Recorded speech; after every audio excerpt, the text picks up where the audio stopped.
The live TV, सच सबसे आगे। दोस्तों, जो कुछ भी इजराइल में हो रहा है उनके प्रधानमंत्री बेंजामिन नेतन्याहू के खिलाफ, वो खुद अपने आप में एक बहुत बड़ी सीख है दक्षिणपंथी विचारधारा के लोगों के लिए, और खास तौर पे उन तमाम बीजेपी को चाहने वालों के लिए जिनको लगता है कि ये तानाशाही रवैया बहुत अच्छा है। बेंजामिन नेतन्याहू के घर पे धावा बोल दिया है इजरायली जो नागरिक हैं उन्होंने, और उन्हीं को जो लोग पसंद करते थे नेतन्याहू को एक दौर के अंदर, वही नेतन्याहू के खिलाफ उनके घर के ऊपर भीड़ की भीड़ पूरी जा पहुंची है नारे लगाते हुए।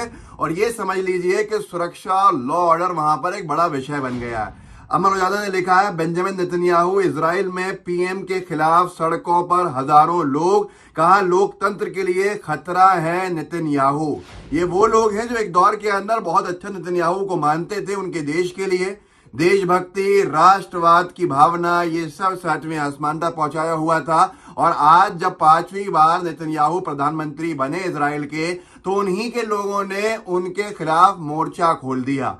ये उन तमाम लोगों के लिए एक बहुत बड़ी नसीहत भी है, बहुत बड़ी सीख भी है, जिनको लगता है कि एक व्यक्ति, संविधान, देश सबसे ऊपर हो जाए और वो उसकी भक्ति में, अनभक्ति में ऐसे डूब जाए कि उसकी सारी गलतियां, नाकामियां भी इनको सही लगने लगे। खास तौर में बात कर रहा हूं बीजेपी के अनभक्तों के लिए। अशोक स्वयं साहब हैं, इन्होंने डाला है इस वीडियो को। मैं आपको वीडियो दिखा देता हूं कि कैसे नेतन्याहू के घर के ऊपर हमला बोल दिया है वहीं इजराइल के नागरिकों ने। और ये वाकई में एक बहुत बड़ा एक तरह की सीख दे रहा है। ये वीडियो देखिए पहले आप।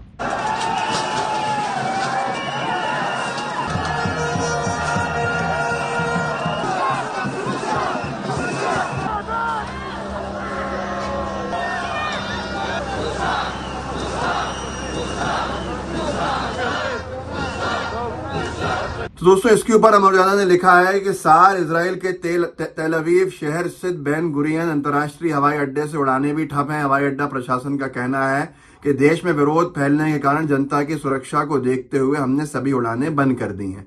अशोक स्वयं साहब ने अंग्रेजी में लिखा है कि लोकतंत्र के प्रदर्शनकारियों ने पुलिस के बैरिकेड्स तोड़ के नेतन्याहू के घर में घुसने का काम किया है। जब तानाशाह के दिन खत्म होते हैं तो वो हमेशा ही फजीहत का शिकार होता है और उस तरह से ही उसका अंत होता है। बहुत बड़ी बात है और बहुत बड़ा मैसेज भी है, संदेश भी है। अमर उजाला ने यह भी इसमें लिखा है कि राष्ट्रपति और पूर्व प्रधानमंत्री जो हैं वहां के इजराइल के, उन्होंने नेतन्याहू को समझाया भी कि इजरायली राष्ट्रपति आइजैक हर्जोग ने भी सोमवार को प्रधानमंत्री से बात की। रिपोर्ट्स के मुताबिक राष्ट्रपति ने नेतन्याहू को समझाते हुए कहा कि आज विश्व की नजरें हम पर हैं। देश की एकता की जिम्मेदारी के लिए मैं आपसे न्यायिक प्रक्रिया पर रोक लगाने का आग्रह करता हूं। अब यहाँ पर सबसे बड़ा विषय यही है कि ये पूरा का पूरा हंगामा खड़ा क्यों हुआ। असल में 3 करप्शन के केसेस चल रहे हैं नेतन्याहू के खिलाफ, जो अब इजराइल के 5वीं बार प्रधानमंत्री बने। इन 3 जो भ्रष्टाचार के केसेस हैं, सुना इसके अंदर फैसले अब होने वाले हैं। नेतन्याहू को जेल जाना पड़ेगा। उससे पहले बेंजामिन नेतन्याहू ने, इजराइल के प्रधानमंत्री ने ये एक बिल पास कर दिया, जिस बिल ने उनको न्यायपालिका के ऊपर रख दिया लाके, कि न्यायपालिका उनको जेल में नहीं डाल सकती है जब तक वो सदन ना चाहे।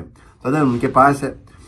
दैनिक भास्कर ने इसको लिखा था, 4 दिन पहले, इजरायली पीएम को अब सुप्रीम कोर्ट भी नहीं हटा सकेगा। नेतन्याहू के खिलाफ करप्शन केस में फैसले से पहले बिल पास, विपक्ष बोला ये तानाशाही है। और मैं आपको बता देता हूं कि जब ये वीडियो मैं कर रहा हूं तो अभी रात में 1 घंटा पहले नेतन्याहू की सरकार को उस बिल को वापस लेना पड़ा है, झुकना पड़ा है। अखबारों ने भी यही लिखा है कि आखिर नेतन्याहू को झुकना पड़ा।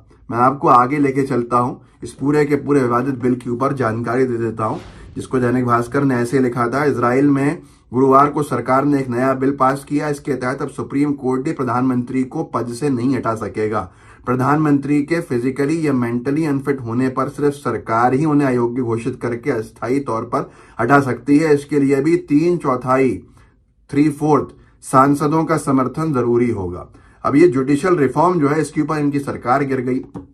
वो लोग जो अहंकार में डूबे हों सत्ता के, ये उनके लिए अपने आप में एक बहुत बड़ी मिसाल है, बहुत बड़ा संदेश है कि इन्होंने सीधे तौर के ऊपर अपने अहंकार में बिल पास कर दिया, अपनी संख्या बल के दम पे, कि भाई हम कोई भी कानून पास कर देंगे और वो चल जाएगा। जो कुछ लोग हमारे यहाँ भी करने के ऊपर उतारू रहते हैं, तो फिर वहां की जनता ने जो लोकतंत्र को बचाने के लिए अपनी आवाज को उठाया। और ये पूरी गोदी मीडिया को संदेश है जो कहते हैं कि सरकार के खिलाफ ये देखिए देश विरोधी ताकतें आई हैं। नहीं, अगर लोकतंत्र को बचाने के लिए इजराइल के अंदर नेतन्याहू के खिलाफ लोगों को सड़कों पर उतरना पड़ा तो लोग पहुंचे। और मीडिया ने वहां पर ये नहीं लिखा कि ये देश विरोधी हैं, वो नहीं बताया कि ये देश विरोधी हैं, ये हैं।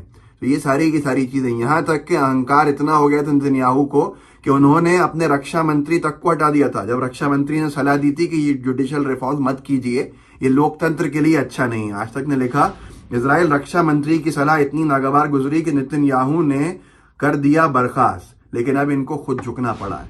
हैरानी की बात यह है कि जो बाइडेन ने भी, जो यूएस के राष्ट्रपति हैं, उन्होंने भी फोन करके समझाया है, ये अखबारों ने लिखा है।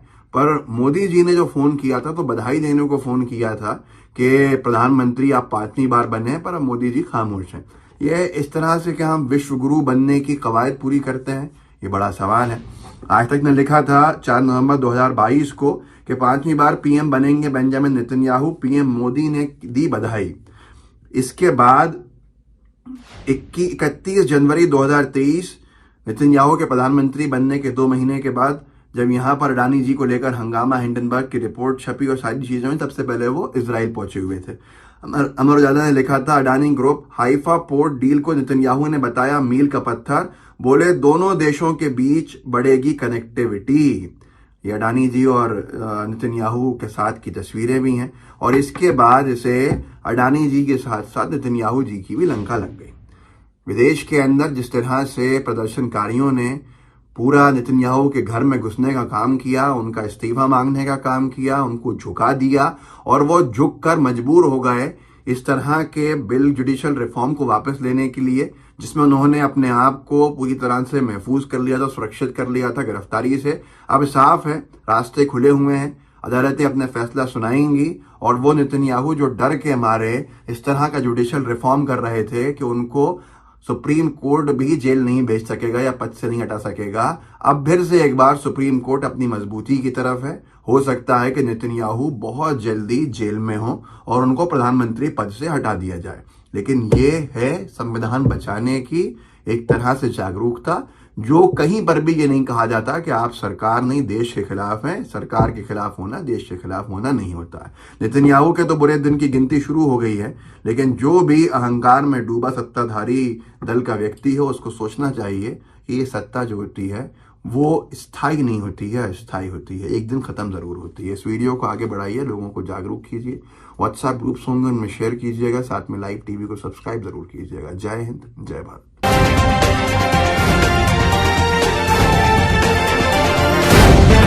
द लाइव टीवी, सच सबसे आगे।